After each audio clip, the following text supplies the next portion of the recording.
平安，欢迎收听迦南之声，我是刘应叶牧师。10月19日，就是这个时刻来遵行。我们要读的经文记载在以斯拉记第6章1到12节。RPG 我们要祷告的经句记载在诗篇97篇第9节。上主啊，你统治普天下，你凌驾万神之上。就是这个时刻，感受到上帝的呼吁，温柔地度过今天，定睛仰望他。在我们一路踏出信心步伐时，他在我们前面开路。有时我们前面的路好像被封住了，如果我们定睛在拦阻上或另寻他路，很可能就会偏离正轨。相反地，要定睛在他，他是领我们走过生命旅程的大牧者。在我们发现之前，拦阻就已经在我们后面，我们几乎不会发现自己已经通过它。哇，真美好哎！是不是？我们是神的儿女，真的很美好。有这一位神为我们预备一切够用的恩典。我们看看今天的这段经文就要讲到昨天上一章第5章的时候，其实讲到这一群神的子民，他们归回，在古列元年，在波斯王得着了诏书，可以回去重建圣殿。但是真的一波多折，哇，真的是来到了今天读的经文的15、16年前还被停工在这当中，我们可以想想上帝的子民，那个已经意志消沉了，甚至于都已经回去盖自己的房子，以至于哈该先知说你们自己的房子都比神的圣殿好，提醒他们，鼓励他们。于是他们就重新再偷偷的复工。他们一开始复工之后，昨天的经文说，哇，这个当然这个波斯的这个政府官员高官就来了，总督来了他也问了，他们也有勇气在这些波斯的高官面前陈述了他们自己过去怎么样犯错，得罪了耶和华上帝。然后这个高官也很真实的呈给大利乌王，而大利乌王他也是因着圣灵的神的灵来感动他是很平实的，他没有这个像之前停工的王很偏激，没有他就是说好，那么寻找当年古列王的记录来看看到底有没有一道谕旨是准许犹大人重建圣殿呢？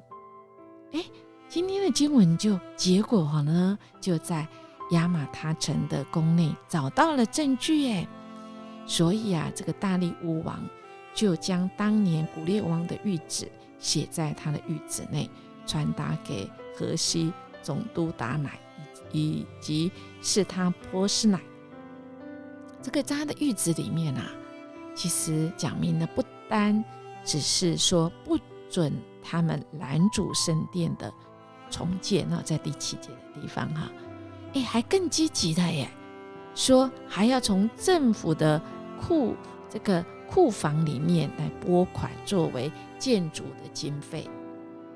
不单如此他们献祭的时候要供应祭物和祭牲，并且每日供应，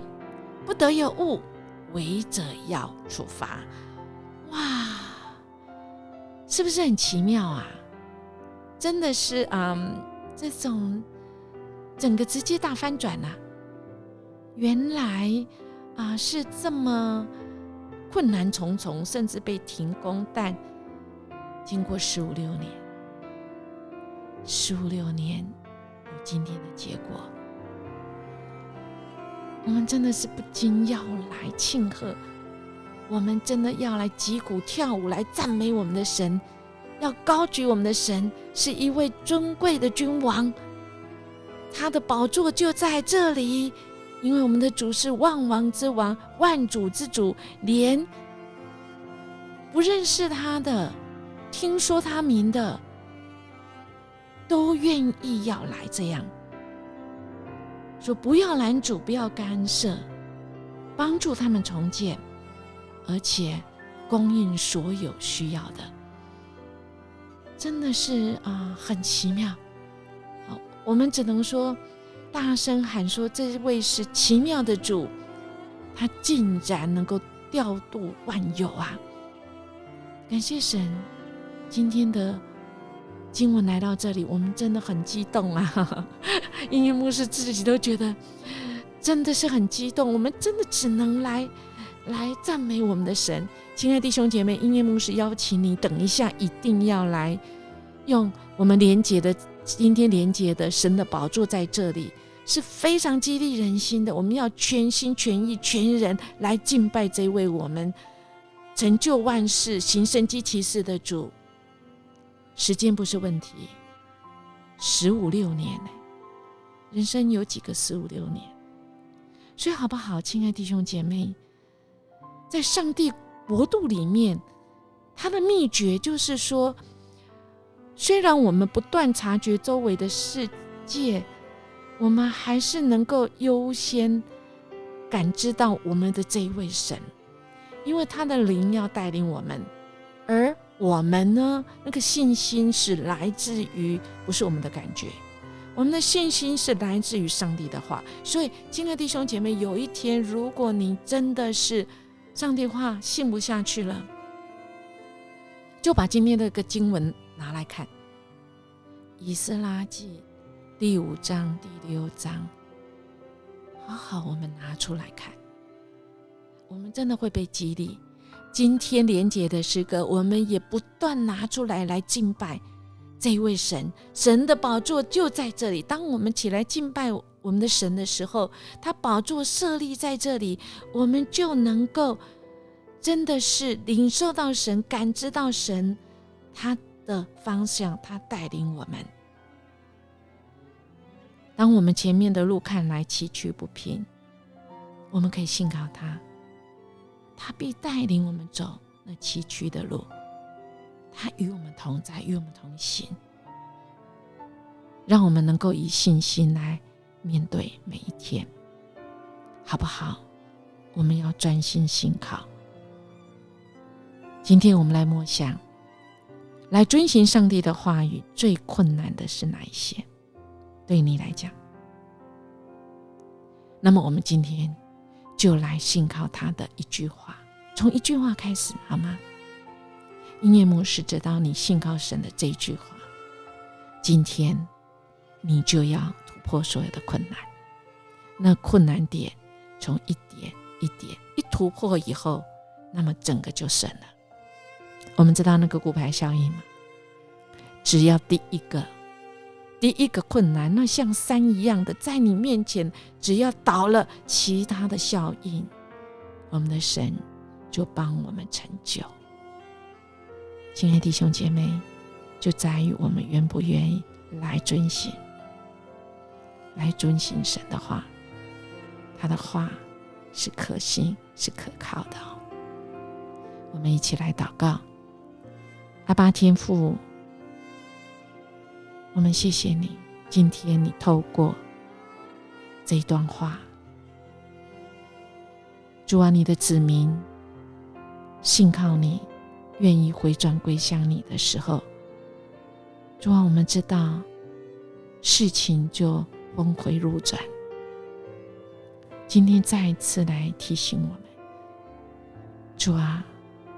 我们愿意信靠你，因为你是这位掌权的神，你的旨意是要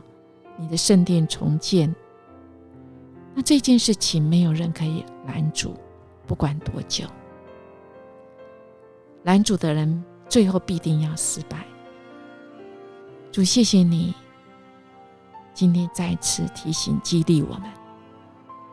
我们今天决定全心来信靠你的话语。谢谢你在这个过程你不离不弃，你的圣手扶持带领我们。我们这样祈求祷告，奉主耶稣基督的名求，阿们。音乐牧师祝福您今天要突破每一个关卡，我们明天见。